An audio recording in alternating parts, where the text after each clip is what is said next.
Go. All right, we're gonna let people funnel on in. Sounds good. What's up, everyone? Welcome, welcome, welcome. Really excited for this chat today. I'm looking at the list here.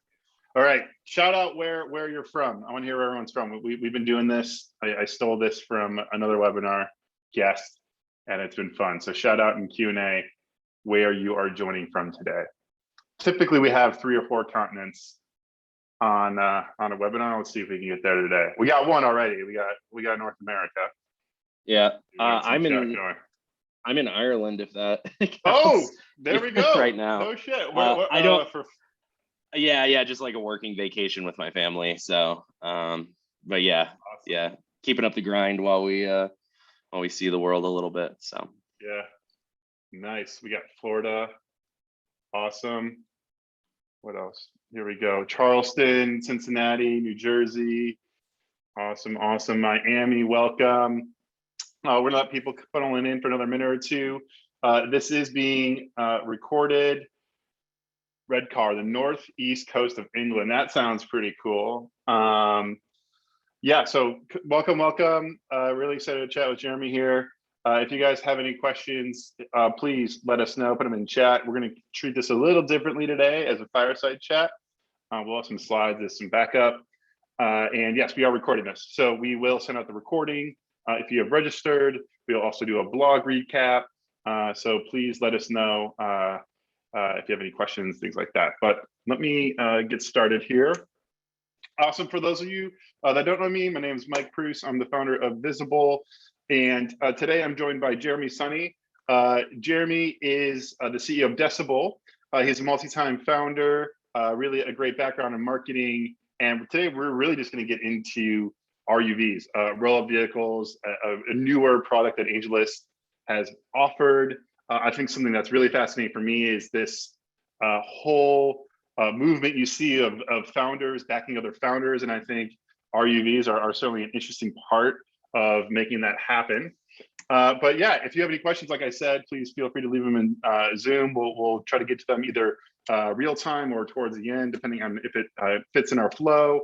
Again, we're going to cover what a Rollup vehicle is, how do Rollup vehicles compare to safes and other instruments, how they can complement a financing round that you're currently doing or plan to do, tools and resources that exist if you're planning to use a Rollup vehicle. We're going to get into Jeremy's own tactical advice. We're going to get into some crowdfunding and some Q&A. So again, if you have any questions or things like that, please let us know.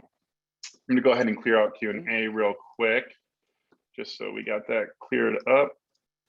And awesome, let's get into it.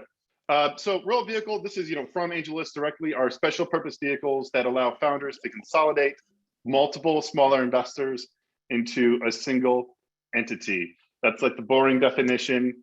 I think there's a really just nice graphic that they have on their website where you kind of see here on the left a lot of smaller individuals that have some level of check size. That's going to be one kind of pooled pot of money, and that is going to be a single line item on the cap table. And some of the benefits of this is one, it's just one easy kind of clean cap table line item. AngelList manages all of the movement of money and all of that for you. And yeah, Jeromy, I haven't done one of these, so you're the master here. What am I missing? Anything else to chat through? I think that really it just makes it super easy for people to actually invest as well, right? So you just send out one link and everything's on one page. The AngelList kind of consolidates.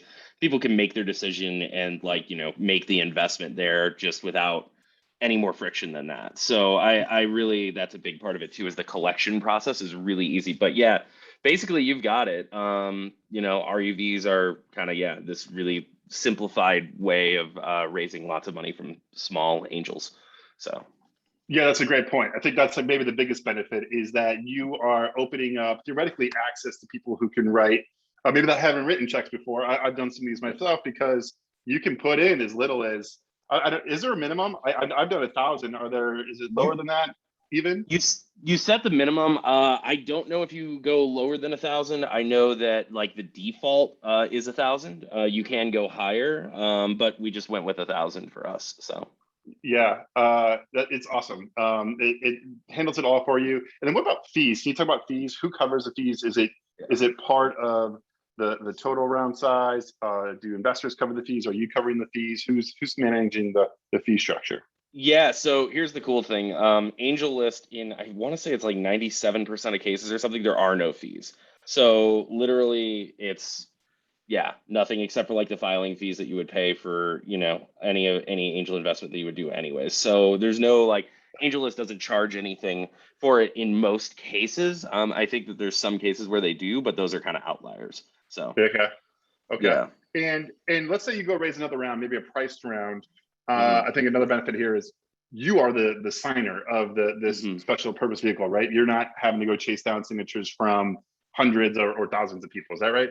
That's right. They proxy their voting rights to the CEO in most cases, is my Yeah. understanding. Yeah. It's kind of curious, right? You're giving kind of all of the power to the CEO here. Did you, Mhm. when you were doing this, did you encounter any pushback of like, hey, you might not be acting in the best interest of me as a shareholder?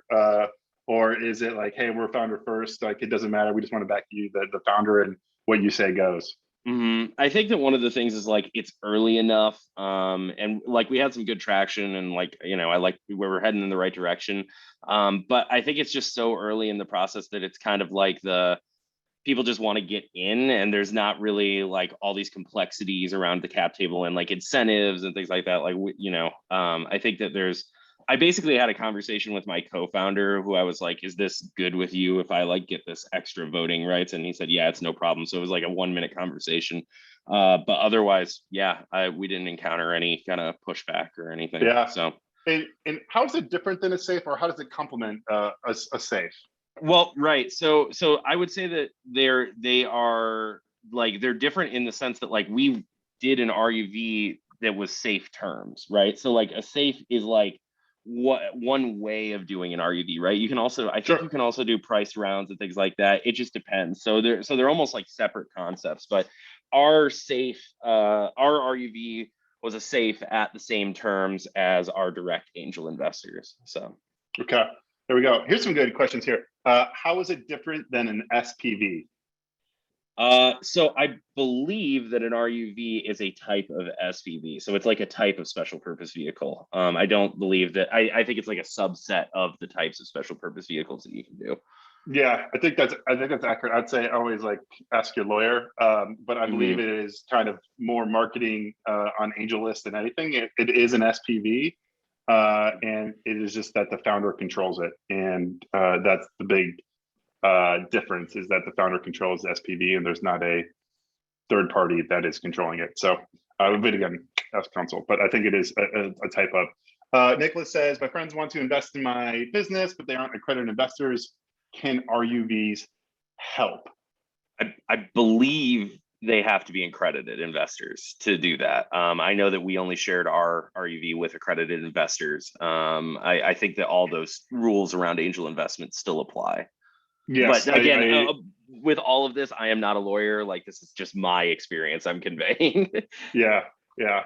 I believe that is accurate as well. I do or have seen some other, and we're going to talk about crowdfunding as well, because that is one way where you can take non-accredited dollars is through crowdfunding. So like WeFunder and Republic and some of these other platforms, they will allow for non-accredited investors. And so that's one way you could do it. And I think it's similar in the sense that they created SPV. So you still get the benefits of kind of a single entry onto the cap table.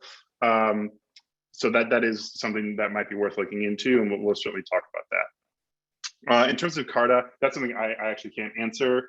I believe AngelList has like their own cap table product that they're rolling out with Stacks, and I think Carta has their own SPV tool as well. But I would say they're probably complementary. Would be my guess. Do you happen to know, Jeromy? I I think I couldn't tell you. We didn't use Carta, Yeah. so Yeah. yeah. There we go. So it might be worth looking into that. Cool. So let's just get into some of this too. I saw this tweet. I did not know Jeromy actually before I saw this tweet earlier this year, I guess a month or so ago. But he kind of went a little viral on Twitter, as you can see, with a bunch of likes and activity. And he said, "Hey, I raised 150K as part of our seed round. I didn't do a single investor call. The average invested amount was $3,500 from 41 people." And I was like, "I want to see, does any founders want to break this down?" And I was like, "Yes, I would love to." I just DM'd him and I'm like, "Hey, this I think is perfect for our audience of early stage founders all over the world. Would love to talk to you about it." And he's gracious enough to join us. Maybe some questions here, Jeromy, is how did you find out about Rollup Vehicles and why you're like, screw it, let's give this a shot. I wanna try this out. For sure, yeah. So interestingly enough, this all came about because one of our angels, who is just amazing partner, his name's Jeff, and he pointed us in the direction of this. He was part of RUV Alliance with a guy named Harvey. Harvey is an absolute machine and like a relentless promoter of RUVs in general, and just like a really smart, cool guy. But yeah, so that kind of came about. We kind of jumped in with like RUV Alliance and like applied. We got like, the necessarily like with their process, there's a whole like people have to vouch for you and say that they'll invest before like they let you in. I'm oversimplifying that, of course, but Sure. yeah, so then we jumped in once there was like enough interest. We went ahead and set up our RUV with AngelList, which was extremely painless and went very quickly. And then yeah, we started using it with RUV Alliance, but then we kind of saw the potential to extend it to other angels that maybe weren't in RUV Alliance. So we were kind of raising from RUV Alliance, that group, and like just other individual reach outs that I was doing in general. So. What is the RUV Alliance? Yeah, so RUV Alliance is this group that Harvey put together. It's basically a bunch of entrepreneurs and investors of all sorts. So you have everything from like fund managers and operator angels that are inside of like large tech companies, and then you also have like I said, like fund managers, those other entrepreneurs. I think that Harvey has like a really interesting mission around like getting rid of like carry fees and things like that. So I think it's really appealing to a lot of them. And he's kind of coming up with like alternative ways of like monetizing the community down the road and stuff like that. But right now, yeah, it's just this group of angel investors that want to do, rather than like write, one 25K check or something like that, it's $25,000 checks, right? And so kind of take smaller bets, spread them out. And yeah, it's a really cool community, a lot of energy, a lot of fun. But yeah, and it is not affiliated. It's not affiliated with AngelList, though, correct? no, it's not. It's an entirely different thing. This is just like a community of investors, essentially. But they really heavily push like this AngelList product as like a core way of like utilizing their community. So Yeah. Is it folks that are? I know you're in Denver. Is it local to the Rockies? Is it geographically agnostic? Like what's the makeup of the group in terms of geography? yeah, it's worldwide, right? Like, so I know some of the people that like went in on our RUV are like in Singapore and like all over like Europe, all over the world. So it's definitely not just in North America. So Yeah. Okay. And how did it work? You said you didn't do a single call. yeah. So what kind of material did you put together that where people were compelled to, I think you said average check was $300,000 to send you $300,000 without even talking to you. Yeah. Well, so to be clear, the average check size was 3.6K, so 3,600. But it was yeah, the way that actually breaks down is there was like a lot of ones and then like a handful of fives and tens, right? And that kind of brought the average up. So I would say like the median check size was probably 1K, but the average was 3.6. So it's interesting, right? Like in a way, I found it frankly a lot more fun and better than like doing like the traditional sort of like angel pitching, which is fine. I don't mind doing that, but this was like way more of like a free flowing conversation amongst a bunch of different people, right? And so you got lots of interesting questions. What we kind of did was we threw up our deck and everything like that. I went ahead and decided to do this like basically like conversational like Q&A style thing where I'm like, wait, what does that mean? And like, you know, kind of asking hypotheticals of myself and like posting that in. And that got us a lot of momentum right away with the community, which was really great. And then after that, you know, it was really just about keeping the energy up and like, you know, doing lots of updates all of the time, having like lots of in-depth conversations with people that had questions about the model and things like that, and like all sorts of stuff. So yeah, I would say that it like there was definitely like a lot of like diligence going on and a lot of people asking really smart questions and sometimes difficult questions, but mostly like all of it like, you know, like good faith difficult. And I think that like it was just interesting. It was way more of a free flowing conversation. The kind of cool thing is that like you didn't have to repeat yourself all the time. Like you kind of get in with like pitch mode and you're like over and over and over. People just scroll up and reread it, right? So it was like, you know, you wouldn't have to repeat yourself too much, which was like a huge advantage and like definitely was a big efficiency on, you know, my time with it. But yeah, I mean that's kind of the basic version of it. You know, I think that like early on, I've been a marketer for about a decade, you know, and I see like the importance of momentum with these sorts of things. And so I was like, okay, I've got to be doing like updates like at least every other day and things like that, and like dropping like new things. So like every single time we pushed a feature, I was talking about it. Every time we got access to new inventory for Decibel, I was talking about it. You know, if like an outside investor like hit us up, it was I was talking about it. And like, you know, the other like interesting thing was like with this, you know, I was like, if somebody invested, I reached out to them asking them like ping the channel, right? And then like I kind of had like a side DM group of people that I was like, hey, we're gonna launch this. I know you all invested. Can you just like hype it up when I like put it in the channel? So I kind of had this like shadow DM group that was like helping with some hype. They like got like a little bit more amplification and things like that.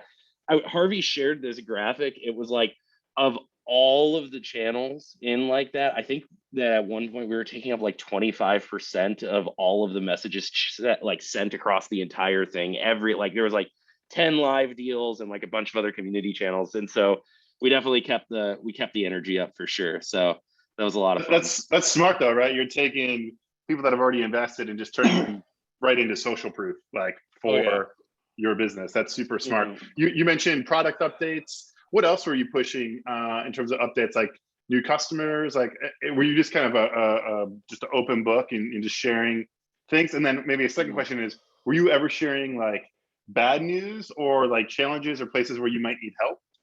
Yeah, I think that I wasn't like getting into like the nitty gritty of like burn or anything like that. You know, what I was talking about was like, oh, we see this. Yeah, we definitely see this company or whatever as a potential threat. And like I was talking about like, you know, generally that like our model is pretty partner dependent and like the challenges around that and things of that nature, you know. So I wasn't like shying away from like harder conversations, but Sure. I also wasn't like going super in depth on like the nitty gritty of like financials and things like that. But yeah, any sort of update I had, that was great. And then the other thing that I was doing was after we got going with RUV Alliance was I was bringing in outside people that I just knew that were accredited investors and offered it to them. And we utilized like kind of them to keep the momentum up, right? And so like kind of get like, oh, we just had like another 2 people jump in yesterday, that sort of thing, you know. So just keeping the hype going. So Do you attribute that momentum? I think you mentioned your original goal was $25,000 and that's right. You eclipsed 147,000 or something like that. Yeah. Was that a big part of that just because of the momentum, how you treated it like a marketing campaign more than anything else? Yeah. So I mean, like part of it too was like we set the low goal, like being like I actually didn't really know what much to think about, like how this would go. So we set the low goal, we like doubled it pretty quickly. Then things kind of like stagnated for a little while in the middle, but then as we got to the end, you know, things like the momentum picked back up as like I think people kind of got some FOMO as it was like kind of coming to a close. Yeah. And then we ended up extending the close twice, which was like because like a few people messaged us being like, I want to get in, but like I can't because of, you know, like whatever reason, like can you just like please wait until Wednesday or whatever? And so we said yeah, and we decided to do that twice. And that's where we ended up at the 147 Okay. So but it was kind of fun. Those like last few days where like 10,000, 15,000 was coming in a day. And I was like, this is crazy because I didn't take any calls with any of the people that invested in the RUV. It Yeah. was definitely, we used a tool called Journey, which is really, really useful for putting together like kind of all your resources in one succinct place. It's Okay. journey.io. And so we use that, which I think RUV Alliance has like standardized to, that like every founder needs to. And then, yeah, otherwise it was just keep the momentum up inside of the Discord channel, bringing in outside people to invest in the RUV, that sort of thing. So What is it? What does it look like to get into the RUV Alliance? Is it like a gate kept place and you have to be invited in or know someone? Or if someone is on this call, they're like, oh, this sounds like something I want to do. How do you tap into this network? Because I think like a big question we hear from a lot of our community members is like, where do I find angel investors? And like, then it's like, sure. okay, who do I find people that are even interested in like maybe even smaller checks, like as part of this thing? Like, what do you know what that process looks like? It sounds like you were connected because of a current investor, but maybe you've seen other people come into the alliance. Like, how do they get into the fold? For sure. Yeah. So you can apply basically through their website. And that's like the standardized way of doing it. And then they have like a new deal flow channel inside of the Discord, and people will like jump in that are like, oh, this is really interesting. I'm like, work in this space or whatever, and I really like this. And so if enough people like vouch for it, basically what happens is that they like open a deal. So it is like, it's not, I think Harvey does a really good job keeping them like quality up. But and it's like not like you have to know somebody like secret club, but Sure. definitely I would say that having somebody on the inside that can vouch for you does help. But I would also say that like, just apply and see. And if you tell like a good story in kind of your application, like definitely people get picked up that don't have an inside line on anything. So Yeah. And this was part of a kind of this one line item, the RUV, was part of a larger round. What was that? What did that round look like, and how was it structured? You mentioned safe. Like any Yeah, details you could give us there? for sure. Yeah, I mean, I'm an open book. So we ended up doing a safe with a relatively low valuation cap and not a discount. So I would say the overall round was we raised 425K, including that, and then the plan after was to supplement that with a crowdfund. And the reason for that was there's a lot of other marketing people that I know, since it's an ad tech product, we wanted to get agencies and other marketers involved basically on like an equity level to have buy-in.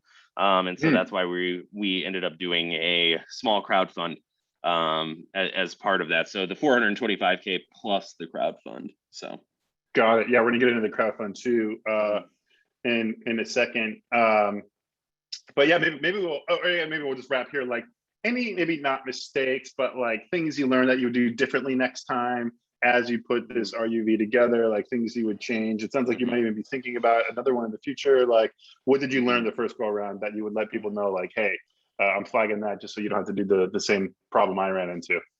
for sure. Yeah. So I think that one of the things I would have done earlier is I would have set up basically at the beginning of the fundraise, I would have set up a RUV, right? And the reason that I would have done that is there's a lot of times that like I was talking to like angel investors and they'd be like interested in things like that. And honestly, I would use it as like a downsell almost, right? And it's like somebody that's like waffling on the fence because we had like a $20,000 minimum for like a direct check, right? And so what people are kind of like, I don't know, maybe. And what I would have done is earlier in the process been like, hey, you know what? That's fine if you're on the fence. If you want to just go in the RUV, you can go as low as $1,000, right? And that's I think like an interesting downsell so that you don't necessarily like entirely lose a deal for somebody that's like kind of waffling. Now, I think the Sure. danger of that is if somebody's waffling and they would go yes, you're potentially like downselling yourself, so you have to feel it out. But I definitely would have had that as an option. I think I would have done the RUV for longer. We did it for like 30 days and like my plus the extensions. I think that my logic there was like, I don't want this to like drag out. I think that if I had waited longer or gone longer, it probably would have been, I probably could have gotten more people involved, which is really great. Otherwise, I mean, I think that just like in general, more momentum, more transparency, all of that stuff. I tried to do my best, but you can always improve on those things. Yeah, but I have no major regrets with how the RUV went. Obviously, Yeah. I think that it was Yeah. really, really happy. I was happy with it for sure. Yeah. Awesome. Let's get into the crowdfunding. So you mentioned, part of the reason you did the crowdfunding was ad tech and getting some of those folks in. Was that because they weren't accredited? Or like, how come you didn't want to have them in the RUV? Like, what was it? What was crowdfunding giving you that Yeah. the RUV wasn't? So it was definitely that, and I have to be careful because I can't talk about like specific terms of it because it's still a Okay. live crowdfund. I'd have to refer you to WeFunder's website. But that said, that was the logic basically was there's a large group of folks that weren't accredited that we did want to have buy-in and express interest in being in on our round, and so we wanted a way for them to invest, which was kind of the why we wanted to do the crowdfund. So Yeah, very cool. Were these like customers of yours, potential customers? Like, what was that? What did the relationship look like? Yeah, for sure. So we had customers invest. We actually have had, I want to say like 8 or 10 customers invest, which is really Wow. great. Yeah. Then we also had like other people kind of in the ecosystem that maybe I've worked with in the past, things like that run ad agencies or are freelancers or consultants that just weren't accredited, that would be a lot of value add, both from like the perspective of like their perspective and as well as like distribution for us. So that was kind of really a lot of the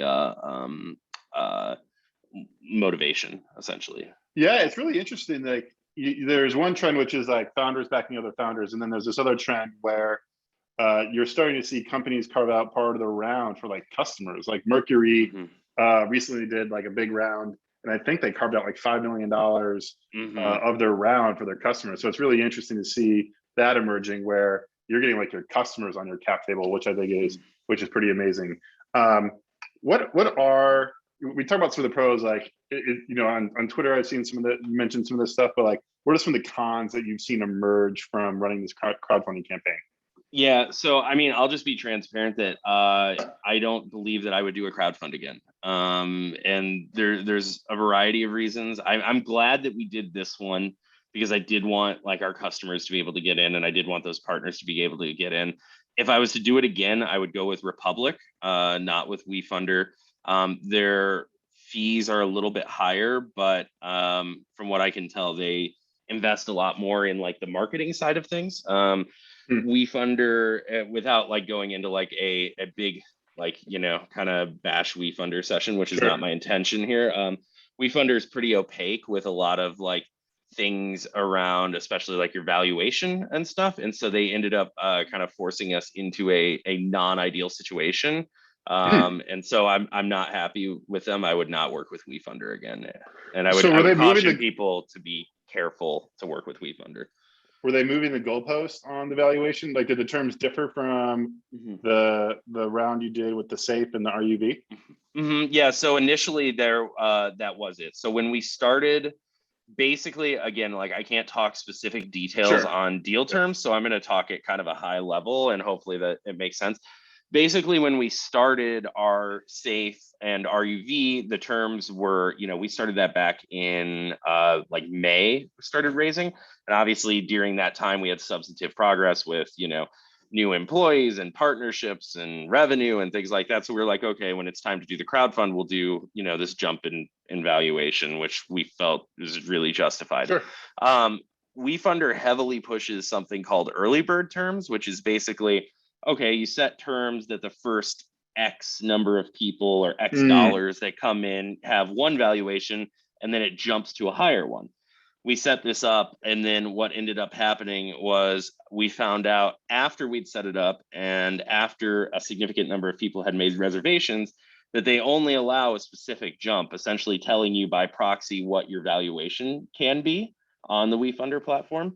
And so it essentially forced us to either raise at less than ideal terms or less than the terms that we wanted to raise at, And so with that in mind, because we didn't want to, kind of raise a lot of money at a much lower cap than intended, we are cutting our campaign short with them, essentially, Got it. and Okay. limiting the amount of capital that we planned on doing with them. And we'll probably actually end up doing another RUV in Q1 of next year to kind of make up that gap. Yeah. Okay. Awesome. What kind of perks are, when I was checking out your campaign, you have these investor perks. Can you talk us through kind of what the thought process is, how you offer those, and came under those, just like what they are and the benefit of them? Yeah, the non-monetary perks for sure. I'm pretty sure I can talk about that because it's not deal terms. So basically, one of the big things, so like Decibel, for the people that aren't familiar, is an audio ads buying platform, right? We make it really easy for people to run digital radio, podcasts, Spotify, Pandora ads. Like within 5 minutes, you can typically get your campaign set up. A big part of that is that we've invested a lot in building creator tools. So like you can actually use a script template and use an AI voice and auto mix post-production music that creates ads in real time, essentially. And so you can like preview it before you launch your campaign. For that, so what we ended up doing was, people that invested, we would use that. The other things, we tried to keep it kind of audio themed. We have these like little radios with like SD card slots that we can like put like a customized message in and send it to people. So kind of like a desk toy, which we thought was really fun. And then, yeah, kind of at a high level, we talked about doing like celebrity like cameo shout outs basically. So we I think the goal was to keep it audio oriented, but like also make it fun, but also have it to be something that like people could show off and like get us like a little bit more word of mouth. And so that was kind of the three at the center of those three things is really where we tried to like craft those perks. So yeah. Couple questions came in. Let's go to Rustin. So you mentioned you attracted participants on Discord. What was that? Some special room for investors. I'll take a first stab. So yeah, it's a RUV Alliance, which has a website, and we'll link to it because there is a website where you can go and apply. But maybe Jeromy, you can tell us like what's it like underneath. Do you have access to like every channel, or is it just like the Decibel channel, and then they invite all of the investors in? Like, what does it look like once you get access? Yeah. So I'm not familiar with, basically what would happen is that you would apply and then people would vouch and then they would set up a deal channel and invite you into the Discord. And that's where like the process would start. Then they have like FAQs and things like that. As for the investor side, I don't know how the application process works for that. I couldn't speak to it. So. Yeah, cool. What about on AngelList? Did you select, it was a safe? And then the second part of Michael's question, was it capped or uncapped? Yes. So we did a valuation cap with no discount is how we did it. No discount. So, yeah. Got it. So even if you were below the cap, you're just kind of getting the same terms. You're not getting any favorable discount. Yeah, that's right. Yeah, there's no future discount on rounds, right? It's just a valuation cap on the current investment. So. And then we'll kind of clear out a couple other questions here. Can UK founders use RUVs? That question I don't actually know. You probably could if you set up a Delaware CCorp in the States, is my guess. But again, I would talk to your lawyer. I don't know if you know. Yeah. I'm unfamiliar. I'm unfamiliar with that. I couldn't say. I know that you can invest. I believe you can invest in them. We had lots of foreign non-US investors. So yeah, Jeromy and I are not affiliated with AngelList, so I would just call them and ask. I mean, I do know they launched their Stacks product, gives you a US bank account, gives you a Delaware CCorp, and it can let you start taking capital. So I'm assuming a big part of that is to get founders worldwide. But again, I think if you ping AngelList, you can probably find out. And also, we did Stripe Atlas, which was really helpful. My co-founder is Canadian, so that wasn't a problem with Stripe Atlas for what it's worth. Cool. There we go. Cool. Let's wrap up here. I've been collecting some questions. If anyone has any final questions they want, Jeromy is a legend. I agree. That's not a question, but thank you for that. I agree. Jeromy is a legend. Thank you, Jeromy. Thank you. If anyone has anything else, questions coming in, please let us know. We're gonna wrap up here though. Here's a good question. What does your communication look like with your RUV investors I guess we talked about pre. What are your plans moving forward with those investors now that you've closed them and they're part of the RUV? For sure. So I view having a lot of investors involved as like a huge advantage for word of mouth and like a bunch of other things.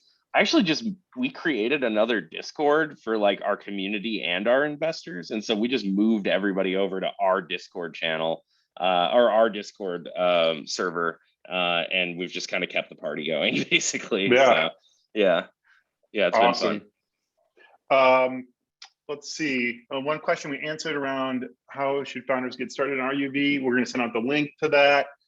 Maybe kind of final question or another question from Felix. What was the reasoning behind not having a discount that was part of your safe? Okay, because that's pretty standard, right? You typically see a 20% discount. So yeah, I'm curious too.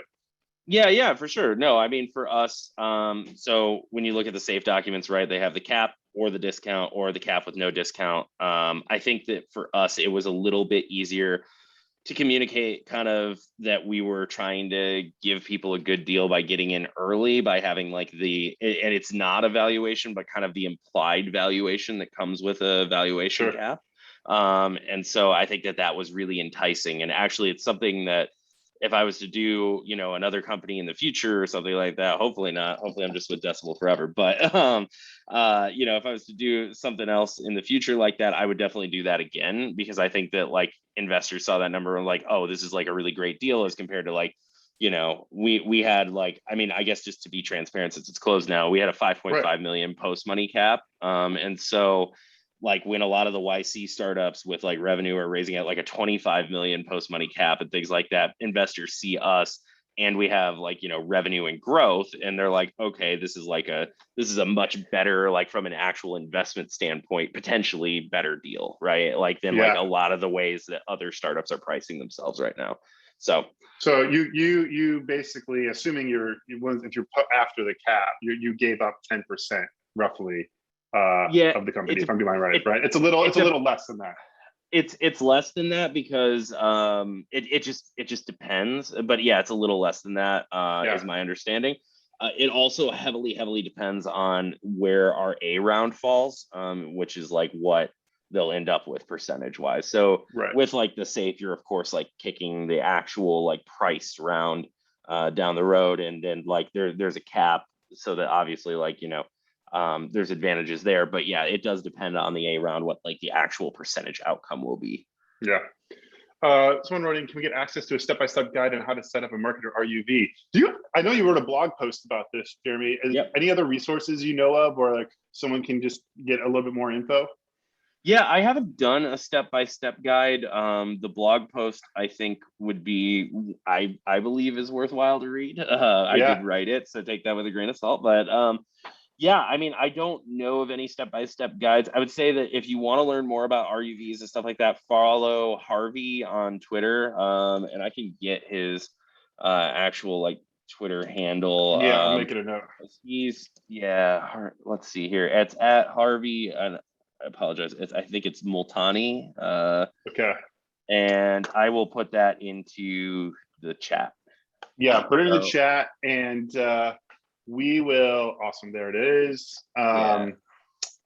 We will also put this in our follow-up. So we're going to embed Harvey in there. We're going to put the RUV Alliance in our follow-up as well. We'll put the blog post that Jeromy wrote, and so we can give you guys as much info as possible. Brendan just sent us AngelList. Oh wow, cool! This is cool. Let me put this in here. Yeah, we got a whole journey AngelList venture item too. So awesome, some great resources for everyone here. We'll roll up. Jerry, what's next? Like you mentioned, maybe doing another RUV. What are kind of your plans moving forward? Yeah, for sure. So we've had like I guess for Decibel, we've had like a lot of like really interesting product updates. We've acquired a handful of really great enterprise customers that we're super excited about, that are kind of scaling up with us to various degrees right now. So you know, we'll probably do another RUV here Q1, and then next summer the goal is to raise our A round, so and hit scale. So we've been progressing. We're really happy with our like revenue growth and user growth and progress. It's just kind of right now we're just like heads down into product essentially. So just trying to push more improvements and you know, focus on acquiring more of kind of like our wedge customers, if you will, right? Like those kind of ideal customers that can get the most use out of us. So yeah, awesome. Well, I think everyone here, Jeromy, thanks so much for the time, demystifying a lot of this, like, pulling back the kimono, so to speak. Like this has been super helpful. So you're in Ireland too, so I know it's a bit later. Thanks for sticking around and doing this with us today. We're going to send out all this info to everyone, and appreciate everyone jumping on, and we'll see everyone soon. Yeah, excellent. Thank you. Appreciate the time, and thanks for having me. Yep. All right. See you, Jerry. See ya. Thanks.